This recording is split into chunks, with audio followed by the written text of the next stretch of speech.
Pak ditë më parë ishin martuar, këta janë të rinj që humbën jetën në aksidentin tragjik në Durrës, po ktheheshin nga një lokal nate. Kleo Vrioni dhe Sara Brugenteli janë dy të rinj që humbën jetën në aksidentin tragjik të ndodhur gjatë natës në Manz në Durrës.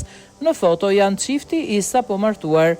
Sipas burimeve nga mediat, Kleo Vrioni dhe Sara Brugenteli ishin duke u kthyer nga një lokal nate kur i riu 25 vjeçar humbi kontrollin automjetit dhe u përplas me një bordur betoni. Ndërkohë nga aksidenti viktim mbeti dhe Alvi Muhaxhiri 15 vjeç, ndërsa u plagosën Rejsi Vrioni 25 vjeç dhe Klevis Dervishi 16 vjeç. Ky i fundit, sipas informacionit të policisë, ndodhet në gjendje të rëndë shëndetësore dhe është transportuar drejt Spitalit të Traumës në Tiranë për ndihmë të specializuar mjekësore.